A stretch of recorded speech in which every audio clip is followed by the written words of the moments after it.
উত্তরবঙ্গের আকাশে যখন মেঘ জমে তখন তিস্তা ফুলে ফেঁপে ওঠে। আবার শীত এলেই সে একই তিস্তা হয়ে যায় সরু ক্লান্ত এক ধারা। এই এক নদীর দুই রূপ, একদিকে বন্যা অন্যদিকে খরা। আর এই বৈপরীত্যের মাঝেই আটকে আছে লাখো লাখো মানুষের জীবন, কৃষি ও ভবিষ্যৎ। দশকের পর দশক ধরে চলা একটি প্রতিশ্রুতি, একাধিক বৈঠক, অসংখ্য আলোচনার পরও আজও বাস্তবায়ন হয়নি একটি চুক্তি। তিস্তার পানি বন্টন, যা শুধু একটি কূটনৈতিক ইস্যুই নয়, বরং এটি এখন বাংলাদেশের উত্তরাঞ্চলের মানুষের বেঁচে থাকার প্রশ্ন। কেন এত বছরেও সমাধান হলো না এই সংকট? একজন নেতার আপত্তি, নাকি এর পেছনে আছে আরও গভীর রাজনৈতিক ও কৌশলগত হিসেব? ভারত ও বাংলাদেশের রাজনৈতিক পট পরিবর্তনের পর এবার কি খুলবে সম্ভাবনার দরজা, নাকি তিস্তার গল্প এখনও একই জায়গায় আটকে আছে? প্রিয় দর্শক, এই প্রশ্নগুলোর উত্তর খুঁজতেই আজকের বিশ্লেষণ। তিস্তা, তার পানি আর দুই দেশের রাজনৈতিক জটিল সমীকরণ। আপনাদের সাথে আছি আমি শাহাদাত হোসেন।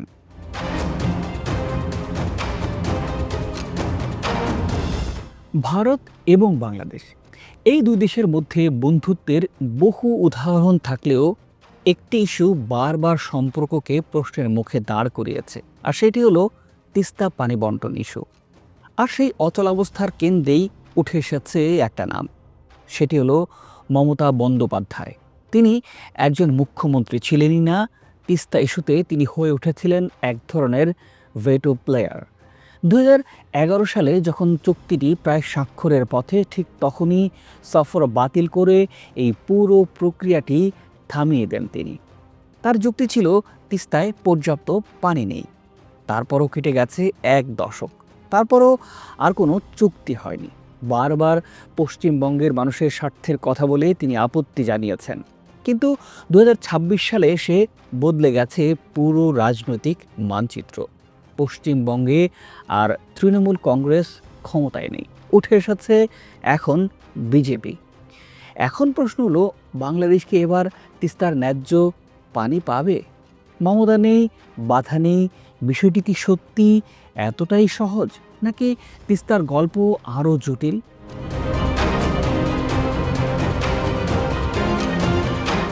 তিস্তা নদীকে বুঝতে হলে আগে তার ভৌগোলিক ও জলবৈজ্ঞানিক বৈশিষ্ট্য বুঝতে হবে। এই নদীর উৎপত্তি হিমালয়ের সিকিম অঞ্চলে। গ্লেসিয়ার গলনের পানি ও বৃষ্টির উপর নির্ভর করে এর প্রবাহ। মোট দৈর্ঘ্য প্রায় 414 কিলোমিটার, ভারতে 305 কিলোমিটার আর বাংলাদেশে প্রায় 115 কিলোমিটার। এই নদীর সবচাইতে গুরুত্বপূর্ণ বৈশিষ্ট্য ঋতুভিত্তিক প্রবাহের চরম বৈষম্য। ডিসেম্বর থেকে মার্চ মাস শুষ্ক মৌসুমে প্রবাহ নেমে আসে বিপজ্জনকভাবে, আর জুন থেকে সেপ্টেম্বর মাস বর্ষায় কয়েক গুণ বেড়ে যায়। একসময় শীতকালেও এই নদীতে 8,000 কিউসেক পানি পর্যন্ত থাকতো, এখন সেটি নেমে এসেছে 500 কিউসেকের নিচে। এটা শুধু জলবায়ু পরিবর্তনেরই ফল নয়, এটি ম্যানমেড ফ্লো কন্ট্রোলেরই ফলাফল। তিস্তার প্রবাহ নিয়ন্ত্রণের মূল কেন্দ্র গজলডোবা ব্যারেজ। এই ব্যারেজের মাধ্যমে ভারত উজানে পানি আটকে রাখছে এবং সেচ চ্যানেলে সরিয়ে নিচ্ছে। এর প্রভাবে সরাসরি এর প্রভাব পড়ছে বাংলাদেশে। প্রবাহ কমে যাচ্ছে, নদীর প্রাকৃতিক ভারসাম্য নষ্ট হচ্ছে, পলিজমে নাব্যতা কমছে, নদী শুকিয়েও যাচ্ছে। বাংলাদেশে ডালিয়া পয়েন্টে যে পানি আসে তার বড় অংশই রিজেনারেটেড ফ্লো, অর্থাৎ এটি মূল প্রবাহ নয়। অন্যভাবে যদি বলি, বাংলাদেশ যে পানি পাচ্ছে সেটি প্রকৃত নদীর স্বাভাবিক প্রবাহ নয়। 1972 সালে গঠিত হয় যৌথ নদী কমিশন। লক্ষ্য ছিল অভিন্ন নদীর পানি বন্টন। 1983 সালে একটি খসড়া চুক্তি স্বাক্ষরিত হয়। 1996 সালে গঙ্গা চুক্তি সফল হয়। দুই দেশের মধ্যে আস্থাও তৈরি হয়, কিন্তু তিস্তা নিয়ে বারবার আলোচনা, বারবার ব্যর্থতা।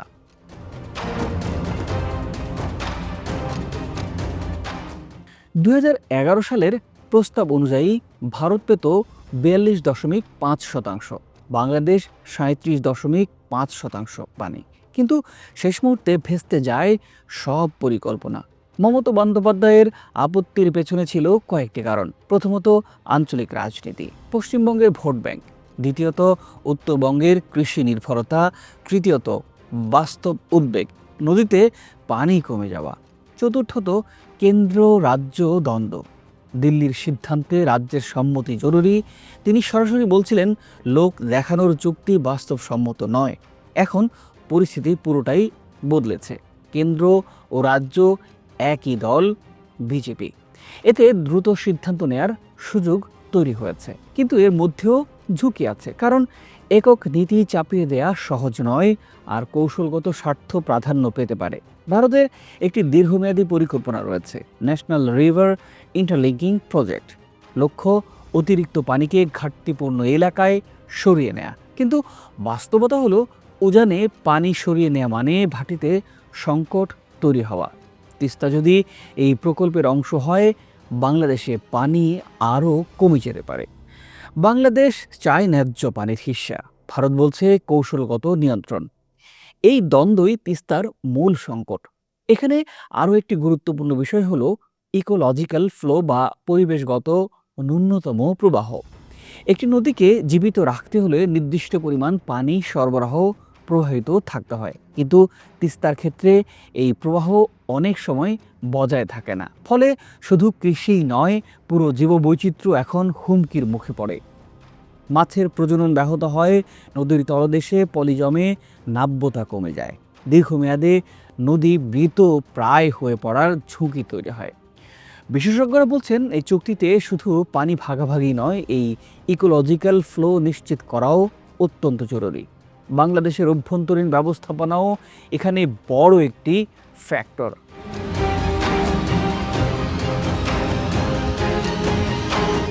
সব দায় উজানের উপর চাপালেই সমাধান হবে না। তিস্তা ব্যারেজ প্রকল্পের খালগুলো কতটা কার্যকর, পানির সুষম বন্টন হচ্ছে কি, নদীর তীর দখল, অবৈধ বালি উত্তোলন, ব্রেজিংয়ের অভাব, এইসব নদীর ক্ষতি বাড়াচ্ছে। অর্থাৎ শুধু আন্তর্জাতিক চুক্তিই নয়, দেশের ভেতরেও সংস্কার জরুরি।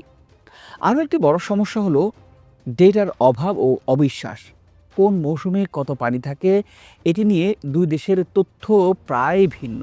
যদি যৌথ হাইড্রোলজিক্যাল মনিটরিং সিস্টেম তৈরি করা যায়, সেখানে দুই দেশ একসঙ্গে তথ্য সংগ্রহ ও যাচাই করবে, তাহলে এই অবিশ্বাস অনেকটাই কমে আসতে পারে। কারণ পানি বন্টনের ক্ষেত্রে সবচাইতে বড় ভিত্তি হলো বিশ্বাস। আন্তর্জাতিক আইনও এখানে গুরুত্বপূর্ণ। জাতিসংঘের নীতিমালা অনুযায়ী অভিন্ন নদীর ক্ষেত্রে ন্যায্য ও যুক্তিসঙ্গত ব্যবহার নিশ্চিত করতে হবে।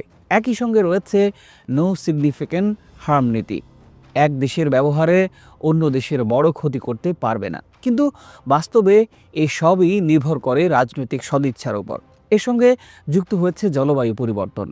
হিমালয়ের হিমবাহ দ্রুত গলছে, বৃষ্টির ধরন বদলাচ্ছে, খরার সময় বাড়ছে। ফলে তিস্তার মতো নদীতে মৌসুমি বৈষম্য আরও বাড়বে। বর্ষায় বন্যা, শুষ্ক মৌসুমে চরম সংকট।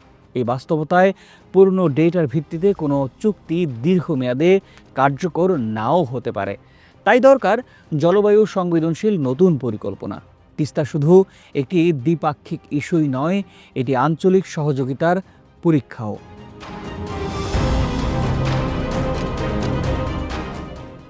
দক্ষিণ এশিয়ায় বহু অভিন্ন নদী থাকলেও কার্যকর পানি বন্টন চুক্তি খুবই কম। যদি তিস্তার একটি টেকসই বৈজ্ঞানিক সমাধান হয়, তবে সেটি পুরো অঞ্চলের জন্য মডেল হতে পারে। আর যদি ব্যর্থতা চলতেই থাকে আগের মতো, তবে ভবিষ্যতের নদী বিরোধ আরও জটিল হয়ে উঠবে।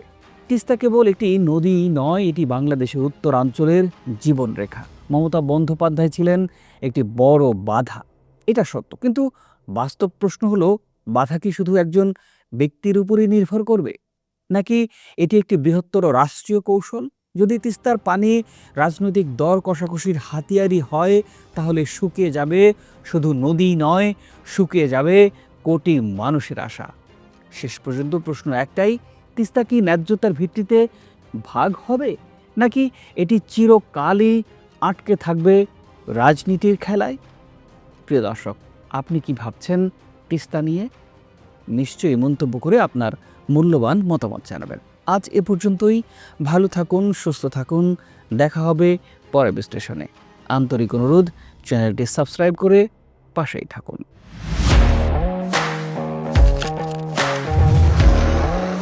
প্রফেশনাল স্টুডিও খুঁজছেন? ঢাকার প্রাইম লোকেশন নয়াপল্টনে দেশ সমাচার স্টুডিও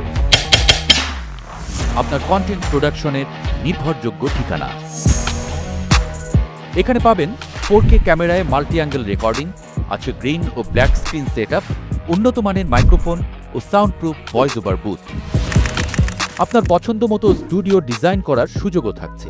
হযরত Shahjalal news content, talk show, interview বা পডকাস্ট যা কিছুই করেন এখানে পাবেন প্রফেশনাল সেটআপ আর ফুল এডিটিং সাপোর্ট। আপনার চাহিদা অনুযায়ী বুক করতে পারেন আজই। কল কিংবা হোয়াটসঅ্যাপ করুন এই নাম্বারে 017202106557। ভিজিট করুন আমাদের ওয়েবসাইট ও ফেসবুক পেজ।